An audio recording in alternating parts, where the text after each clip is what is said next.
Hey everybody, welcome back to my channel. We are here with another interview in celebration of Black History Month, and I have with me here Jrod.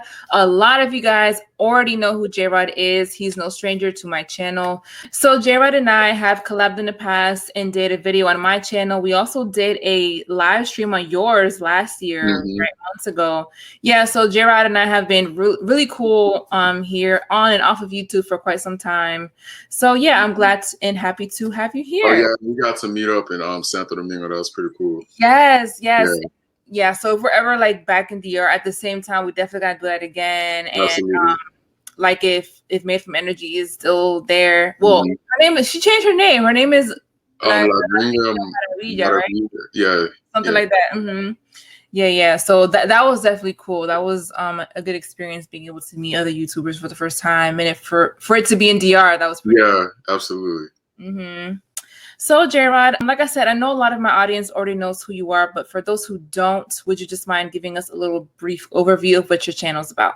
Yeah, absolutely. So my channel title is Jrod, and I do travel content. Particularly, my channel's been focused on the DR lately, but my intentions for my channel is to have like a world travel channel. So all the different countries that I go to, and I just give tips and advice. Like I said, in case y'all don't notice, like I really love the Dominican Republic. I got the flag back there. Not trying to be, I just want to throw this out there real quick. I'm not trying to be Dominican or anything. I just really do like the culture, and I appreciate the culture. So and with me formerly, living there, I spent a lot of time in the Dominican Republic. So that's where I actually started to develop my YouTube channel. But really my channel is about me, just my experiences being an expat, traveling to a different country.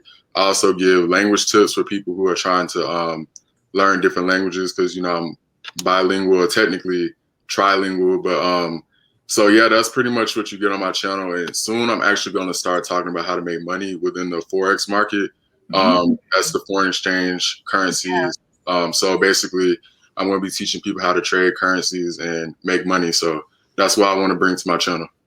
Nice. You know what I find hilarious, since you brought up the whole I'm not trying to be Dominican, because I see you post on your Instagram how like you have people coming at you like, why are you pretending that you're Dominican, you American? But then you've had a few people be like, you're Dominican, why are you trying to be American?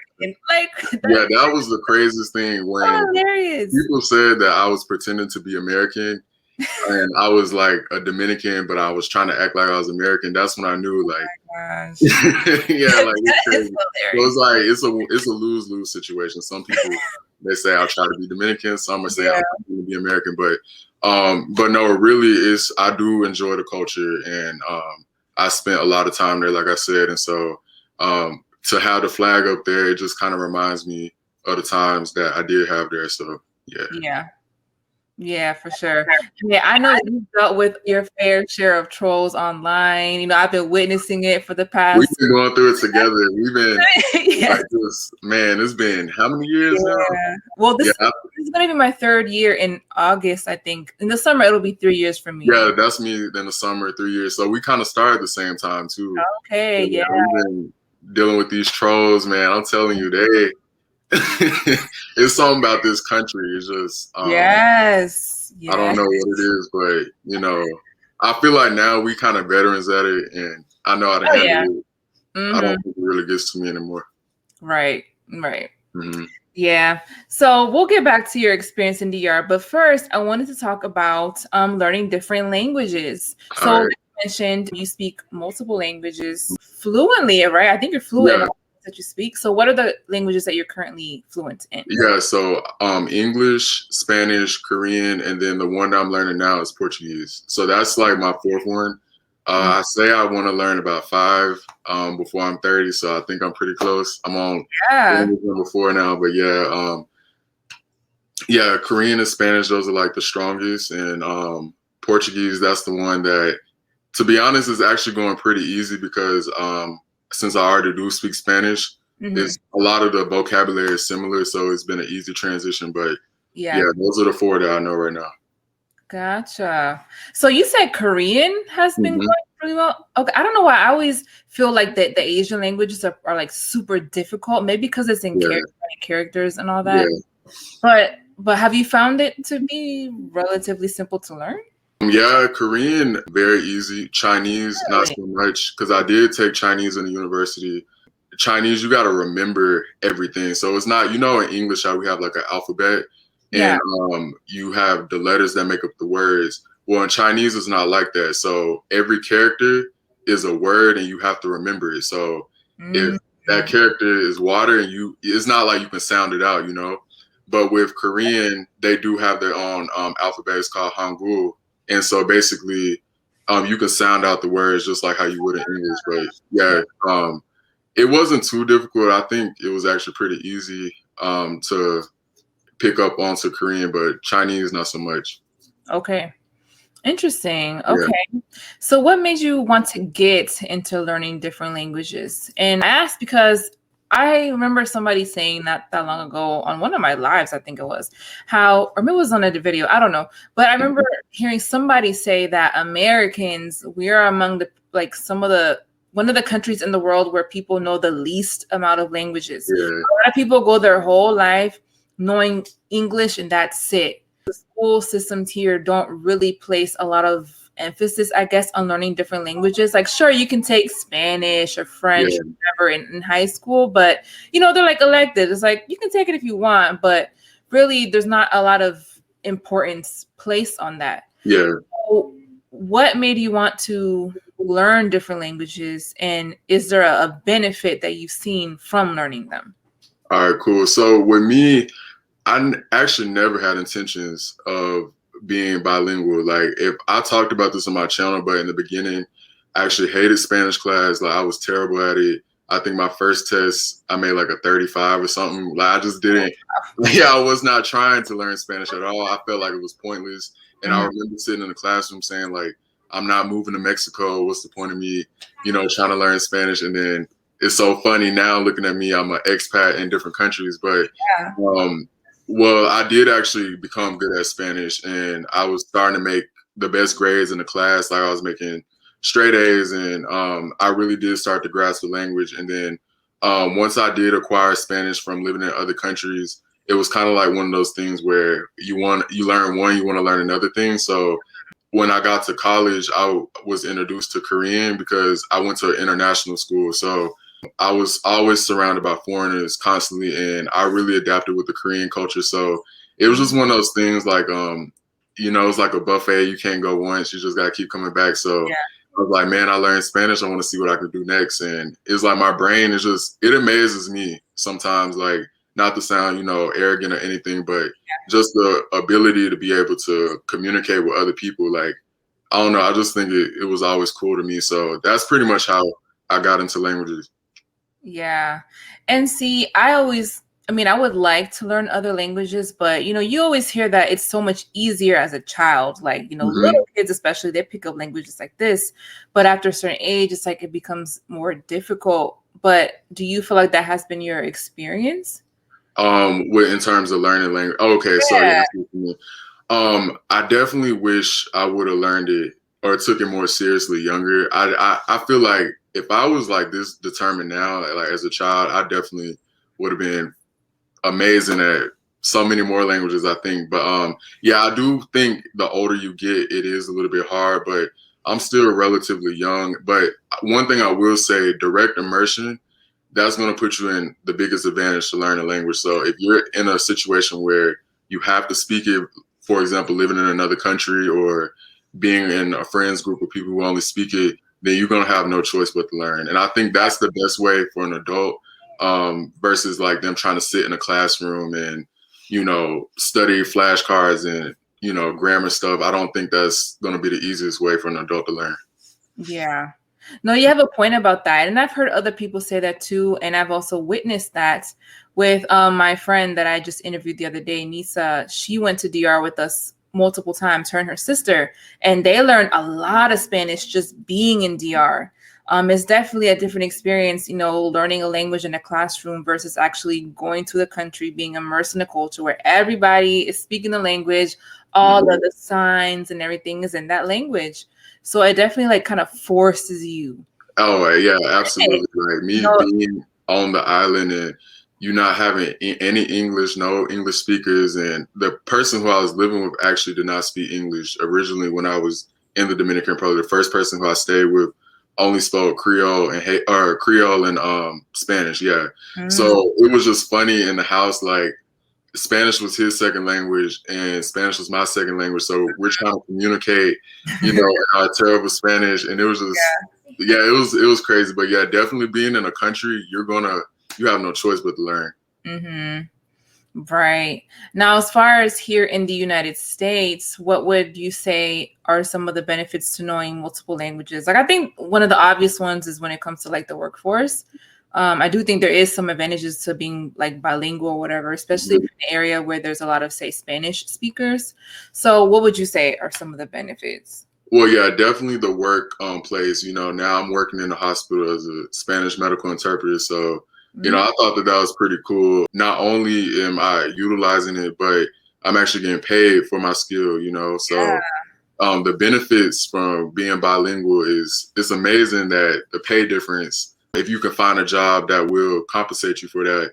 Another thing I would just say, just the ability to connect with people. I just love the fact that I can go to certain places and I can understand people, or like if I'm out at the store, when I was younger, I used to hear Hispanics, they speak Spanish. Growing up in the States, I always heard Spanish, but even though I wasn't, as a child, I wasn't fluent at the time. But now just being able to go in the stores and I hear them and I understand what they're saying, and just being able to connect with so many people. I don't think people realize that when you learn another language, like it opens doors for you to be able to connect with so many more people. Yeah. So I think that's like some of the cooler benefits. And also I like sometimes pretending that I don't know. I think I use that to my advantage as well. But yeah, I do like that, I think it's pretty cool. Yeah. Oh no, you can definitely use that to your advantage. Yeah, people don't expect, a black guy. Yeah. Which, speaking of that, I mean, do you find that you see an interest, at least among Black Americans, to learn other languages, or do you feel like that's something that maybe needs to become more of an interest for Black people? Online, I'm starting to see more of it, but like in person, with my friends, I was just the weird kid that was just listening to reggaeton and, bachata. So they were just like, man, even my family, they was like, I used to change the TV to Spanish and get cussed out by my mom, like, boy, turn the TV back, But yeah, I don't really see it as a big thing in the Black community in terms of people learning languages, but definitely on YouTube, I've seen incredible, they call them like polyglots. So I guess people speak multiple languages. Man, they killing it on social media. So it would be cool if I could meet, some people out here on social media that also speak the languages. But now where I'm from, he just speaks Spanish. He is like, he a different, different type of person. So yeah. And I'm sure you've also been, you've been able to make a lot of friendships due to the fact that you speak, multiple languages. Besides the Spanish, though, have you been able to connect with like other like Korean speakers? Absolutely. So once again, being in my college and surrounding myself with Koreans, it was kind of the same thing. The only Black guy hanging out with Koreans, we used to go out to Korean barbecue every Friday. So I'll hang out with them. Yeah, Korean barbecue is lit. Y'all got to try it if y'all never had it. But Atlanta actually has like a Korea town. It's kind of like a Chinatown, but it's like Korea. So it's funny seeing the reactions from them more so with the Spanish, because I just don't think they ever expect a Black person to speak Korean. But with Spanish, you do get people surprised, like, oh wow, like he speaks pretty good. But with the Korean, they're so animated and they're like, oh my God, like he speaks Korean, and they really appreciate it. So yeah, I have been able to connect with Koreans. Yeah. Do you plan to ever go to Korea one day? Yeah, that was actually the plan for 2020, but then what happened, the whole shutdown with the world. So hopefully we're gonna get there. I want to say this year. I'm trying to plan on doing it. So yeah. Oh, well, that's what's up. Yeah. What's up? So that kind of leads into my next topic, which is, traveling, which is, again, the main focus that your channel has been about for the most part. Mm-hmm. Besides the language and what you're now trying to do with the finance stuff. But what would you say is the importance of traveling, especially as an American and as a Black man? How would you say that traveling outside of the United States has impacted you, especially in terms of seeing how people in other countries live and interact, race relations and things like that? How has that impacted you? Well, I think with me being a Black American, it's no secret that America, we have tons of racial tensions going on. I feel like out of all the countries, we are like the worst when it comes to racism and how our society views race. But as a Black person, one of the biggest struggles that I had was trying to identify what was actually considered racism and what was just in my head. Because, for example, when I was living in Spain, Spain is like a homogenous type of society where it's just mostly white people. And, you know, being Black, I knew I was going to attract a certain type of attention. But coming from a place like America and growing up in the South with the constant racial oppressions, it's like when I was over in Spain and I felt like something could be looked at as racism or slightly racist, some of me was trying to think like, okay, are they actually being racist, or is it just, you know, I'm just overanalyzing it due to the fact that being a Black American, you know, we're constantly disrespected, you know, day in, day out on the media. It's just always, in America, it's kind of like if you think it's racism, 9 times out of 10 it is. But over there, it was kind of like, I guess that's with me traveling, kind of just getting out of this mental, I call it like a mental jail with, it's like I can't be free because I'm always contradicting, or I'm always thinking in the back of my head, like, is this racism? Is this racism? But definitely exploring other cultures and seeing how they view Black people, it has definitely like loosened that type of feeling up, especially like you go to places like Dominican Republic, you know, I feel like I don't even feel like a Black American, you know, like how I would in the States. And that's something I explained on my channel. I was like, I almost forgot what it felt like to be a Black American, you know, being abroad in the Dominican Republic, because it's just a completely different experience, you know, with the microaggressions and how the people look at you and treat you. So I would definitely say that I encourage Black people to travel, because you're going to feel a completely different experience than what you've ever, like, you know, growing up in the States, you know, I've always felt racism, but when I went to other countries, it was like, oh, wow, like, you know, I never felt like this before, you know, and just how you get looked at and how people treat you and stuff. But racism, I do want this to be clear, racism does exist everywhere you go, but I feel like different countries view race differently.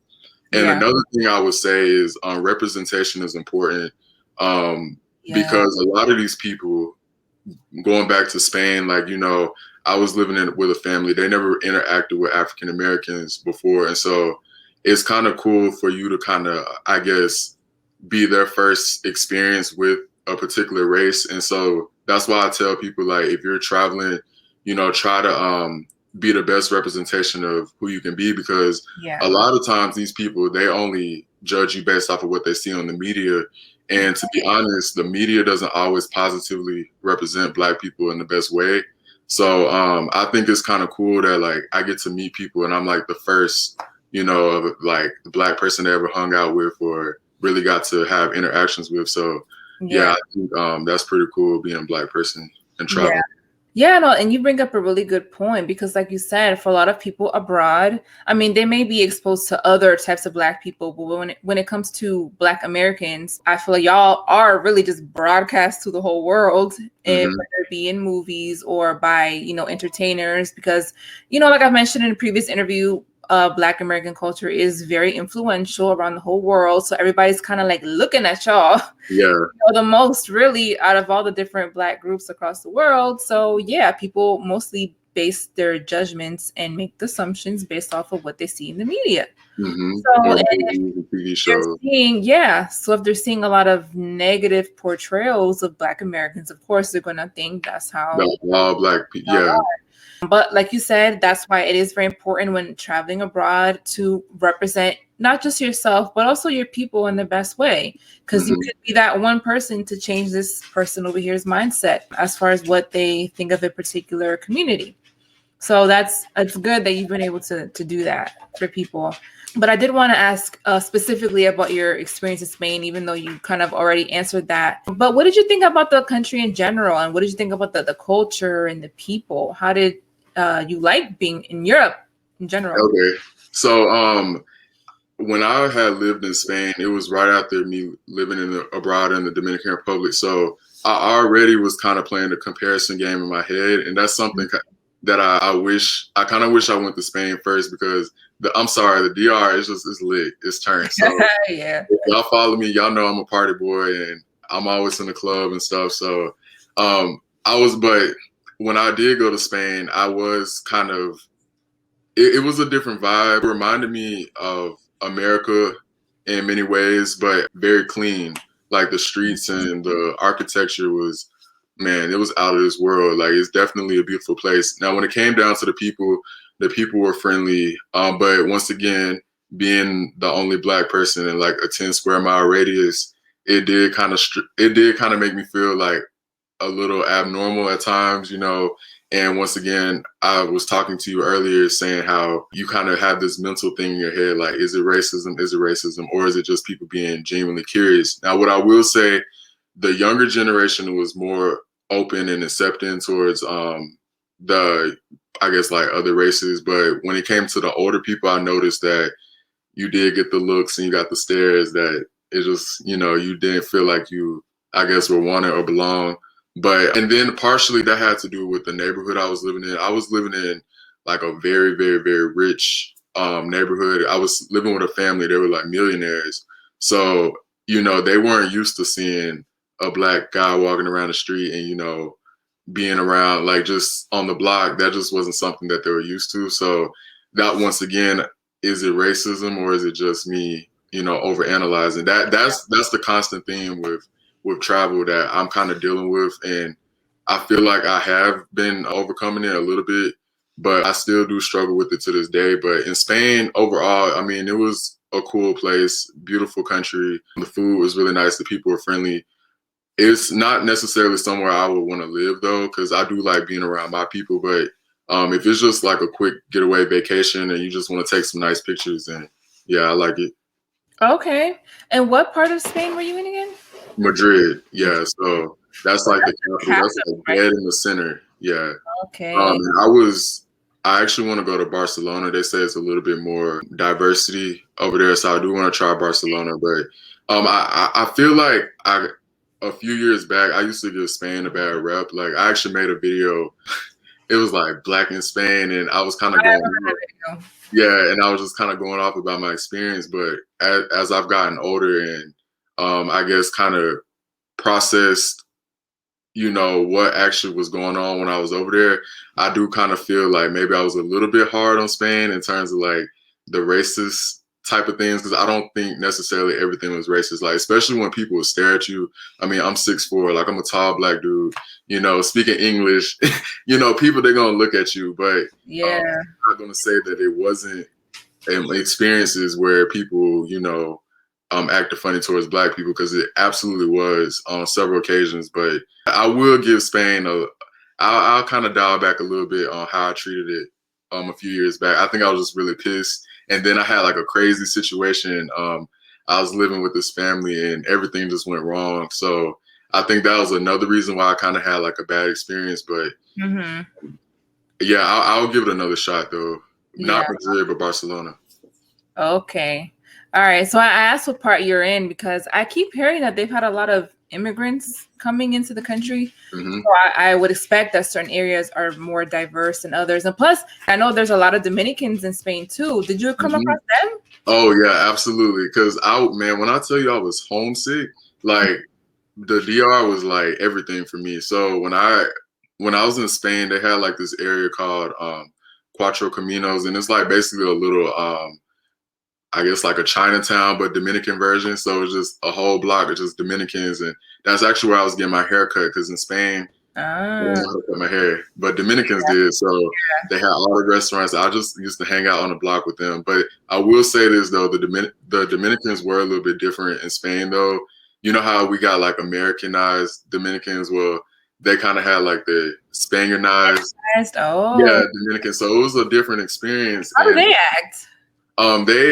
they kind of act very similar to how the Spaniards were. So the Spaniards are very prompt, and that's something that you don't see in the Dominican Republic. You know, Taking all Dominican, time? What? yeah. So you know, in the DR, it's like Oh, we finna go out at 7. You probably not gonna leave the house till like 10 o'clock. You know. right.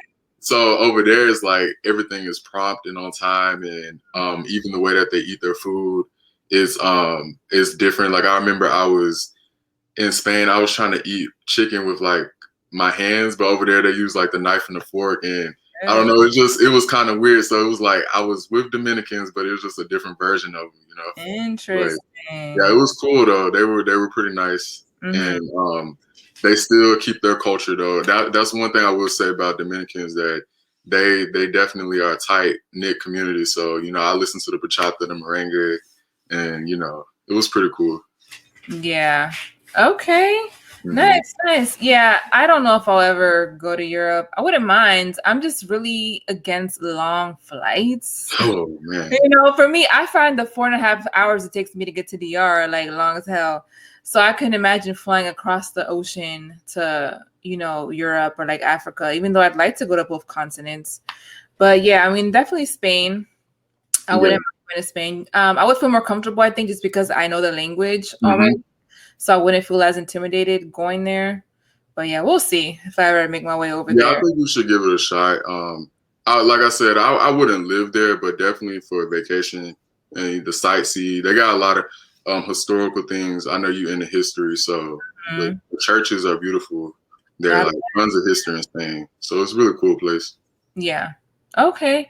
So besides Spain and DR, what other countries have you been to so far?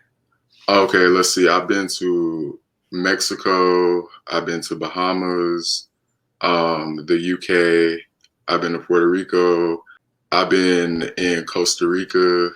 Man, I've been in a lot of places. Yeah, I've been I kind don't of. realize you've been to that many countries. Yeah, I've been kind of. It's been a lot of them.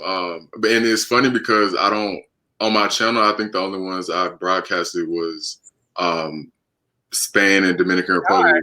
Yeah. Yeah, those are like the only two. So it's like, yeah, that's what I'm trying to get back into. I want people to be able to see me back in action. And on my birthday, I'm actually, which is coming up in a month or in April, I guess, I'm going to be going to a different country. So it's going to be something different. Because, you know, I've been on the DR for a little minute now. So Yeah, you have. yeah, I'm getting kind of burnt out. Yeah. Okay. How did you like Mexico? Oh, Mexico was cool. I wasn't fluent at that time. I think that was like the first Latin American country I went to. So, and I remember I had just got out of high school and I came over there all cocky, like, oh yeah, like I'm about to speak Spanish. Cause you know, I won like the highest Spanish speaking award average or something like that in my graduating class. So, you know, I came over there thinking I was just gonna, you know, nail it. And then I got over there, couldn't understand them, couldn't hold a conversation beyond "Hola, cómo estás bien y tú?" You know, like it was just, I don't know, it just was a different vibe. But I do like Mexico. Mexico, they got really, really good food. And the people there are really friendly. I really do like the people. They're really nice. Okay.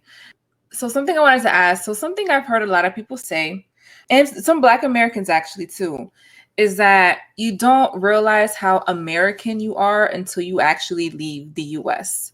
Here, you're used to, you know, identifying as Black, or maybe you feel like, oh, I don't really identify as American because, you know, my people have been through so much shit in this country and all that.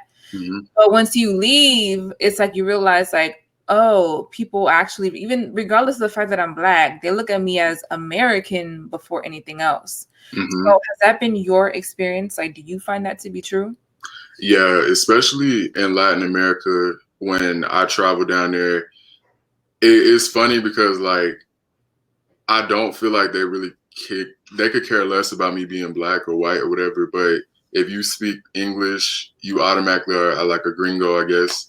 And that's kind of the pattern that they follow in Latin America. Like a Colombian is a Colombian first, a Dominican, they identify with nationality first. So when I'm in Latin America, they identify me with nationality in my class. So I feel like those are the two things that are the first things that they notice, and then, you know, your race and your background. But to be honest, yeah, I don't think people, I'm not gonna say they don't care, but I just don't, I think that Americans, we're so specific about race, and it's just over there, it's just, I mean, you're Negro, like, I do understand that people have, there is like colorism and things of that nature, but when I'm in the Dominican Republic, I don't think people, they look too hard into it. Like, I remember I did a video and I was asking them, what do they feel about African Americans? And it almost felt awkward because they just don't talk about stuff like that. Like, I feel like Americans, we're so consumed in like race, and I had to kind of dial back on that because I don't know, I kind of felt like I was always making things about race, being, you know, out the country. And that's something that it kind of hit me. I was like, wow, like being an American, like this is just our way of thinking, like everything. I'm just so programmed to seeing race all the time. And it's just when I'm out the country, I don't think people, they treat it like that, or at least the same way. Mm-hmm. But you know what? In a way though, I don't entirely blame you, at least being, you know, a Black American expat YouTuber, because other people always make it about race anyways. Yeah, that is true. When it comes to the expat YouTubers down there, and especially if you're a man, like people always make it about the fact that you're a Black man, a Black American. That.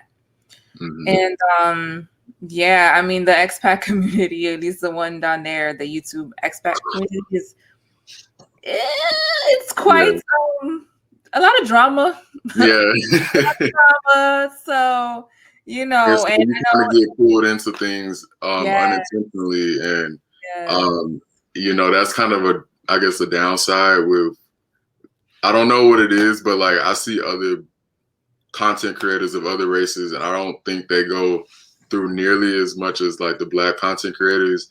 Like with me, the thing I struggle with, I guess, is everybody always stereotypes us, or it has to be a reason for why he's traveling. Oh, if it's a Black person's traveling, it's because they're running from something, or they're trying to find something, or it's for the women, or you know, they're trying to run away for their baby mama, like just anything. You know, I see the different things, and I think that's one of the issues with being a Black YouTuber is the stereotypes. I kind of hate that some people don't accept the fact that you can just genuinely travel just to travel. Like, you don't want to be stuck in your hometown for your whole life, you know.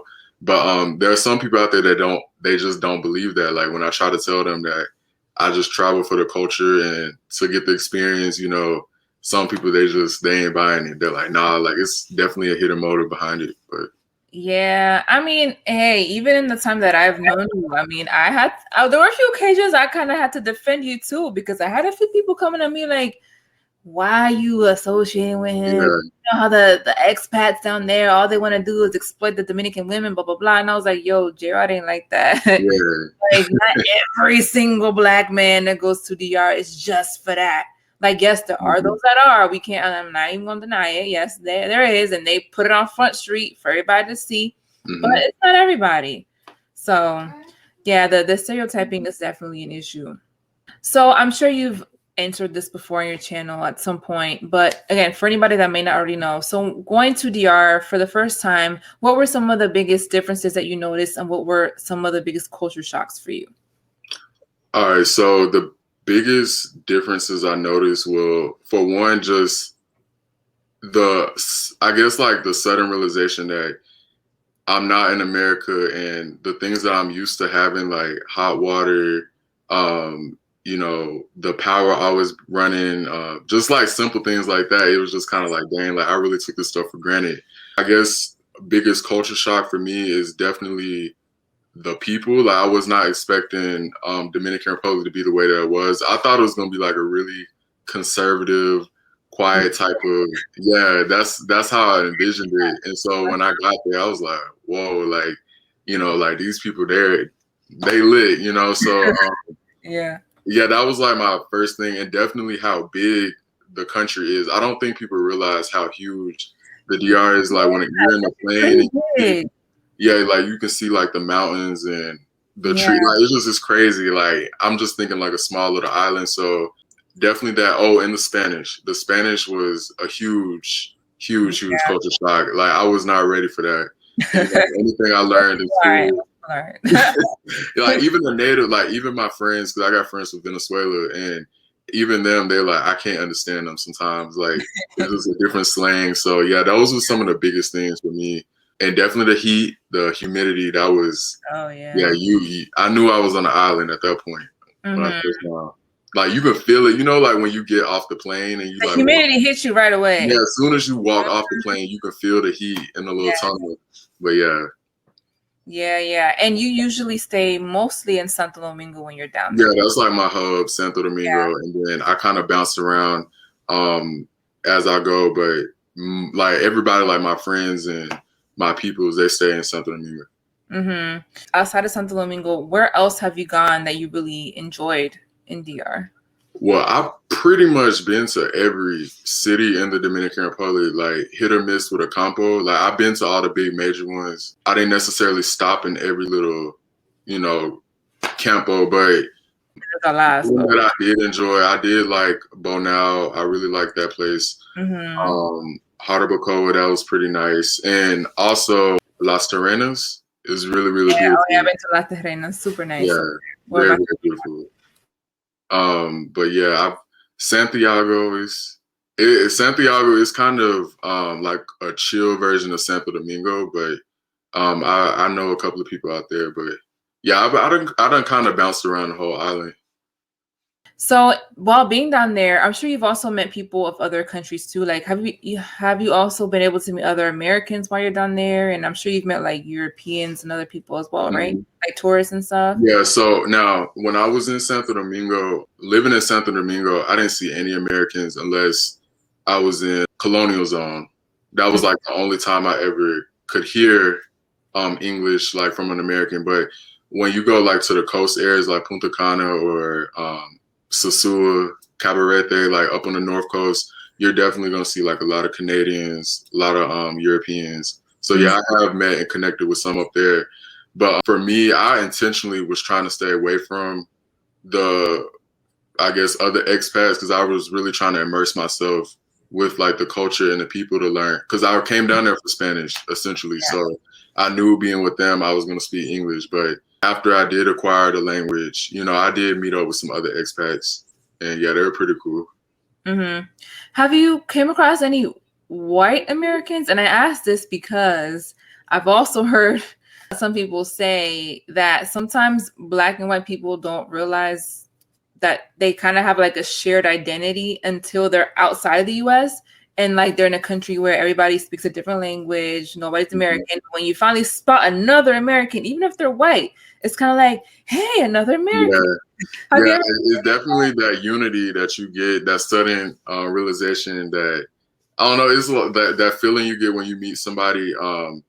I mean, I don't care who it is, because the thing is that when you're in a country for so long and you're not surrounded by your people, you do tend to miss them. And so it's like the moment I do see somebody that I can relate to and I can just immediately talk to and they understand what I'm talking about, yeah, it is kind of like, oh yeah, like that's, you know, that's mine right there, you know?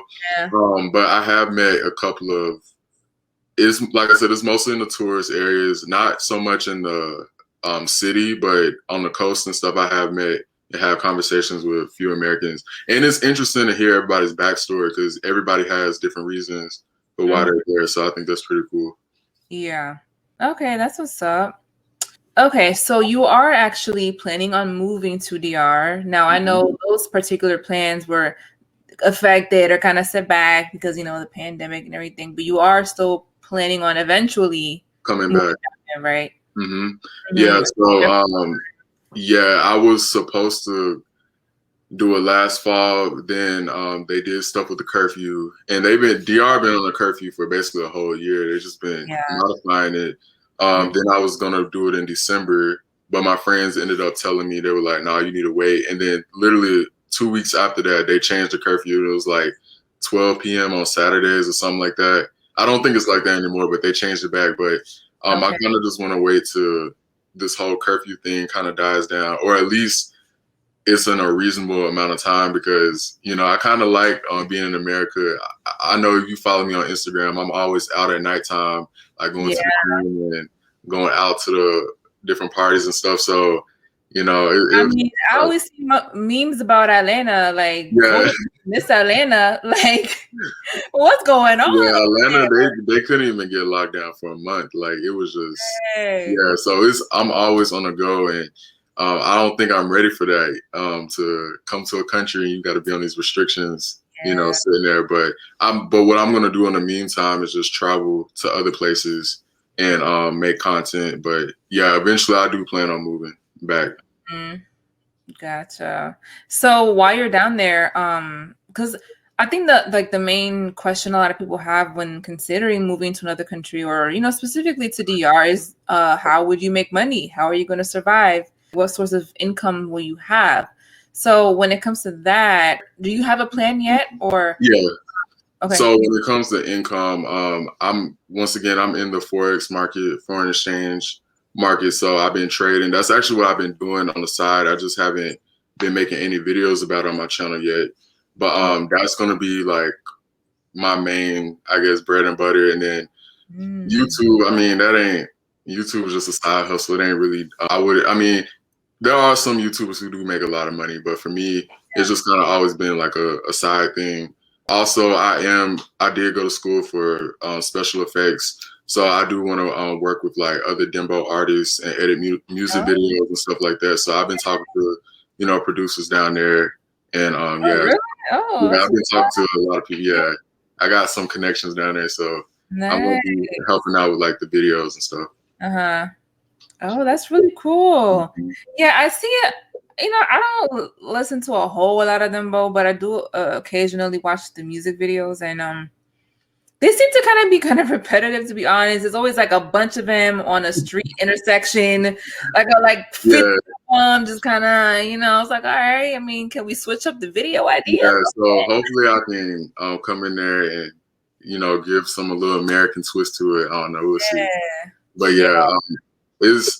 But I do plan to do other business ventures. Like I've already talked to, different restaurants, because the thing about it is like when you do so much content on a particular country, like people reach out to you. So like I done had restaurants reach out to me, resorts, they've reached out to me to like do stuff, and so I mean I feel like by me living there, that's probably gonna help me grow, and stuff. So yeah. That's really cool. Wow. I mean, yeah, the fact that businesses down there have even found you on YouTube and are reaching out to you, I guess, to promote their like the different. Yeah, that's pretty cool. If you can really make like a hustle out of that, and they paying pretty good. Like I've gotten some offers. Okay. So I don't know if you know the answer to this, but once you're there, I mean, do you plan to live there for like an extended period of time for many years? All right, so that is a good question. To be honest, I wouldn't mind raising my family in Dominican Republic, or at least if I do move there and I do decide to travel around a little bit, I might do something like that where I go around the world. But I do feel like I probably am gonna end up settling down in the DR eventually. So when I move there this time, it might be for a couple of years, who knows? But I do plan, like I said, I want my channel to be a world travel channel. So expect me to be in other countries as well. But yeah, when I settle down and like I want a family and stuff, yeah, most likely it'll be Dominican Republic unless I find another place. But I don't know, like I just really like the DR, so that's gonna be really hard. I don't blame you. I don't blame you. Did you see yourself living in the DR? Yeah, I've actually mentioned this a few times already in some previous interviews, but I think about it like probably not right now, but once I'm a little older, I wouldn't mind, or maybe probably not till like retirement age, but yeah, I wouldn't mind living in both places, like kind of going back and forth. Like I don't know if I could see myself living there like the entire year, because I feel like eventually I would start to miss the US as well. But I could definitely see myself doing like half of the year here, or half like the cold months living down there. Oh yeah, that's a good idea. Yeah, I can see that. For the summer being up here or whatever. Yeah, I could definitely see myself doing that, because I mean we already got a house down there, so I would probably live in Bonao. And yeah, I mean, I have a somewhat pretty good idea of how the day-to-day stuff goes down there, just from going down there so many times. My only concern would be making sure that I have a source of income coming in. Yeah. That would be the main thing. So if I could secure that, then hey, I wouldn't mind. That's not a bad idea. I wouldn't mind doing that. That's always been my parents' idea, even though they haven't quite done that yet. But my dad actually, well, he's kind of more already starting to travel a little more back and forth. My mom, not so much because, she has her kids and her grandkids here now. Yeah. But yeah, but, I want to travel down there this year. The whole shot thing. Wait, did you just get the shot? The COVID? I just said that online. Yeah, I did, and it was a really tough battle. Like, cause I even told you, like, I was like, I'm not getting the shot. Like, I remember talking to you about it, and cause my mom, she was so like head on about. My mom, she grew up as a healthcare worker, a nurse, or whatever. That was like her background. Now she's higher up, but she was always big on like vaccines and stuff. So she wanted to get it, and I don't know. I was really nervous because we don't really know how this thing is gonna play out, I guess. But I guess me working in a hospital, that's something that people need to remember. I'm surrounded in a medical environment, so this stuff just kind of became numb and normalized to me. And seeing people get the vaccine every day, like it just, I don't know, it didn't have that same type of scary effect like on social media. And I wasn't one of the first people that got it at my job, but I kind of saw other people getting it, so I slowly got more and more comfortable about I guess doing it. I guess the thing now is just the long-term effects. We don't know how that's gonna go, and it is 2 doses, so I only got the first one, so I got to go back and get the second one next month. But I don't really think that initial fear that I had, I kind of just, it's like it is what it is now. I already got it, so but I can understand people being uncomfortable about it, and I wouldn't shame people who don't want to get it. But for me, like I said, I think just me working in a hospital and just being around it constantly, like it just, I don't know, I just lost that fear to it. Dang, yeah. I mean, yeah, I'm still kind of like, But the thing is, I don't really like taking additional shots anyway. Like I'll never get the flu shot. I don't give it to my girls. Really? I don't know. I'm like weird about giving them. It's a lot of people like that though. Like, I know a lot of people. And then too, another thing is my sister, she got COVID really badly. Like she almost died, like she couldn't breathe. Like it was crazy. So after having that scare, it was just like, man, like I hope to never get this thing. So I don't know. It wasn't an easy process. It wasn't like I just went in and was like, all right, I'm gonna get it. Like it was a premeditated thing where I had to think about it for a long time. Yeah. And even when I got into the office, the lady, she was like, "You look nervous." I'm like, "Hell yeah, I'm nervous." Like, like why wouldn't I be? But so far I feel good. I feel normal. Like nothing's bad happened yet. Just falling off. Your limbs are all there. Yeah, everything's good. So. Okay. Yeah. I mean, I said that to say because I want to go to DR this year, but it seems like it's gonna eventually come down the pipeline where they're gonna make you take this vaccine and that's coming. Absolutely. They're setting it up to where basically they're not gonna force you to get it, but it's kind of like you're gonna get it one way or other, or you're not gonna have certain, privileges or things that you used to doing. So yeah, that is their way of trying to control the situation. But I definitely the vaccine thing would be temporary though, maybe until I think once they get enough of the population to take it, and there's no longer a risk, I think that's when they'll probably remove it. But right as of now, they're trying to get as many people as they can. But yeah, I definitely got, man, you should have seen my phone and Instagram. It was just like, no, like, why you get the vaccine? I know. When I saw it on your Instagram stories, I was like, oh. Because people didn't expect it from me because I was just so against it. I was anti, like, no, I'm not getting this. I'm not getting this. But I don't know, like maybe I shouldn't have been working in a hospital and surrounded by it so much. But yeah. Okay. Yeah, I'm just kind of wondering, like, should I just wait until, I don't know, maybe this kind of blows over and then they don't really care if you have it. But who knows how long this crap is going to last. That's the thing. We don't know. And then just how is it going to affect your body if you were to get it? Because, you know, it hits people differently. Because, you know, I have some patients who they have family members that die. And that's another problem. Like, once again, being back, working in the hospital, having patients, you know, people come in like, yeah, they say my girlfriend died yesterday. And it's just like, it's scary because you don't really know how it's going to affect your body. Like, it's different for everyone. So I know people that kind of taking it lightly and thinking that, oh, it's just, you know, like it's just a little virus, but like, no, it's people that's actually, you know, losing their life from it. So you do got to take it a little bit I serious. know multiple people now that have gotten it. Yeah. Yeah, some people. But it's not always a bounce back as like a lot of people like to believe. Because some people, like even young people, you know, it does affect them. So I hope that soon this thing will just end because I'm just kind of tired of every time I look on social media, it's, you know, C-19. So yeah.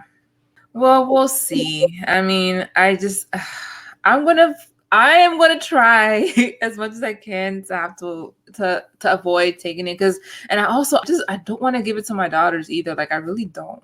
Matter of fact, I think I think it's for 18. So it's 18 and up, if I'm not mistaken. Unless it's different for the states, but I know where we're at is I believe you gotta be 18. But no, I would say definitely think about it. Like I don't think you should just jump into it. And if you are really strong on not getting it, then you know don't do it.